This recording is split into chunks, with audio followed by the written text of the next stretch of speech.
दोस्तों, आज की वीडियो में बहुत सी बड़ी खबरें हैं। पाकिस्तान ने भारत से मदद मांगी है। ट्रंप ने किसी को सिर्फ 4 दिन की चेतावनी दी है। अमेरिका फिर से क्वाड ग्रुप को लेकर चाले चल रहा है और भारत के एमका फाइटर जेट प्रोजेक्ट से जुड़ी शानदार गुड न्यूज भी आई है।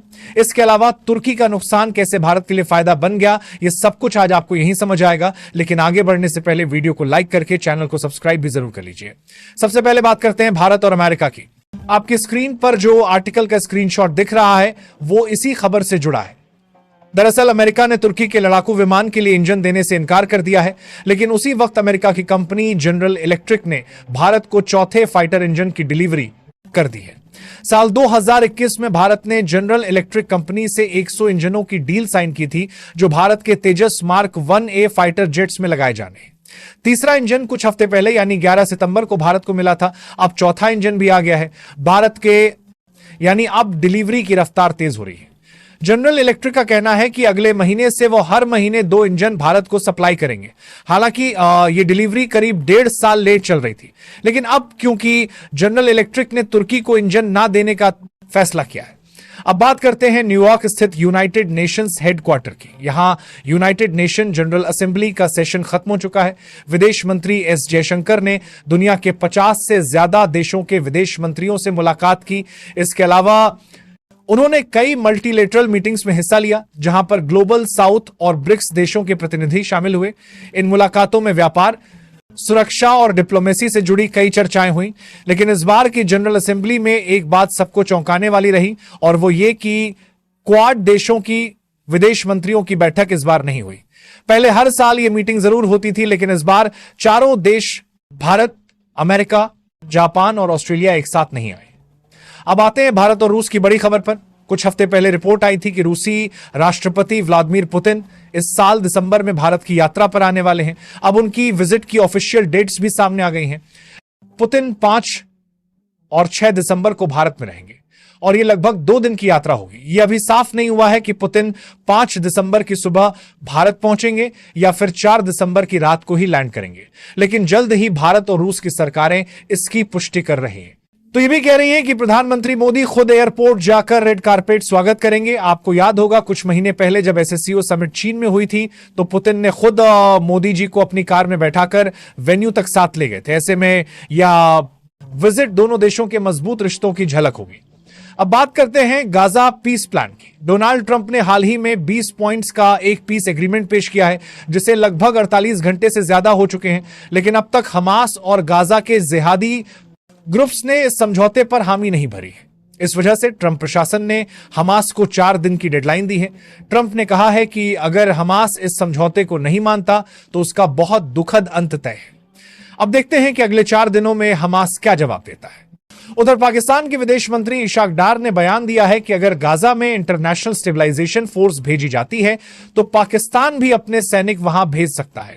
वहीं भारत ने साफ कहा है कि वो ना गाजा में और ना यूक्रेन में अपनी सेना भेजेगा, सिवाय इसके कि यह mission United Nations peace keeping force के तहत हो। भारत का स्टैंड बिल्कुल साफ है। अगर संयुक्त राष्ट्र के झंडे तले कोई मिशन होगा तो भारत उसमें शामिल होगा, वरना किसी देश के सीधे अनुरोध पर भारत अपने सैनिक नहीं भेजेगा। अब आखिरी और सबसे उत्साहजनक अपडेट, भारत के 5th generation fighter jet programme की भारत सरकार ने फैसला किया है कि अब देश की निजी कंपनियों को भी फाइटर जेट मैन्युफैक्चरिंग में शामिल किया जाएगा। इससे हमारी एविएशन इंडस्ट्री को बड़ी बढ़त मिलेगी, क्योंकि भारतीय कंपनियां पहले से ही कई देशों को कंपोनेंट्स और स्पेयर पार्ट सप्लाई कर रही हैं। आज भारत सरकार ने फैसला किया है कि अब देश की प्राइवेट कंपनियों को भी फाइटर जेट बनाने के काम में शामिल किया जाएगा। इससे न सिर्फ काम की गति बढ़ेगी, बल्कि एफिशिएंसी और प्रोडक्शन दोनों में सुधार होगा। इसी उद्देश्य से defence research and development organisation यानी DIDO के तहत आने वाली एयरोनॉटिकल डेवलपमेंट एजेंसी एड ने देश की कई प्राइवेट कंपनियों को एमका स्टेल्थ फाइटर जेट प्रोग्राम में जुड़ने का न्योता दिया था। शुरुआत में किसी भी निजी कंपनी ने इसमें भाग लेने की इच्छा नहीं जताई थी, इसलिए सरकार को बिडिंग की आखिरी तारीख को कई बार बढ़ाना पड़ा। पहले 16 अगस्त, फिर 31 अगस्त और आखिर में 30 सितंबर तक।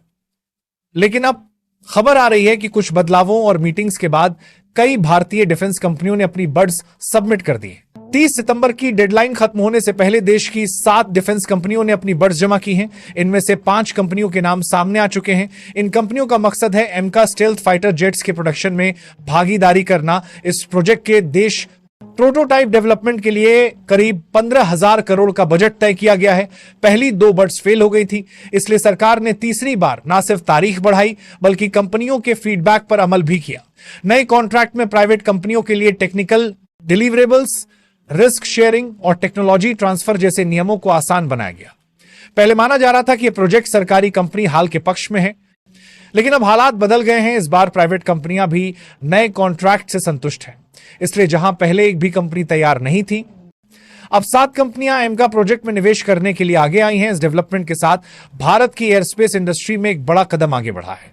अब बात भारत और इजराइल की। डोनाल्ड ट्रंप के नए गाजा पीस प्लान में गाजा को फिर से बसाने और वहां की इंफ्रास्ट्रक्चर को दोबारा खड़ा करने का प्रस्ताव रखा गया है। अभी तक इस रिबिल्डिंग की शुरुआत नहीं हुई है, लेकिन इजराइल के भारत में राजदूत रेवन एजर ने भारत को इसमें भाग लेने के लिए आमंत्रित किया है। उन्होंने कहा कि भारत दुनिया का नया बिल्डर है और जैसे आपने अपने देश को मजबूत बनाया है, वैसे ही अब हम चाहते हैं कि आप हमारे क्षेत्र में भी डेवलपमेंट में साथ दें। इजराइल की अपील साफ दिखाती है कि वो चाहता है भारत मिडिल ईस्ट की स्थिरता और विकास में अहम भूमिका निभाए।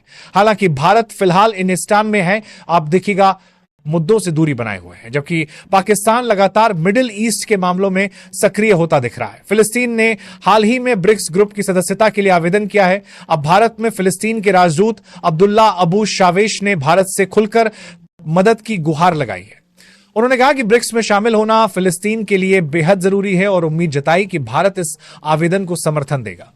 अब देखना यह होगा कि क्या भारत फिलिस्तीन की मेंबरशिप बढ़ को सपोर्ट करता है या नहीं। आपको क्या लगता है, क्या फिलिस्तीन को ब्रिक्स में शामिल करना चाहिए? नीचे कमेंट करके अपनी राय जरूर बताइए। और इसी के साथ अब बात भारत और चीन की।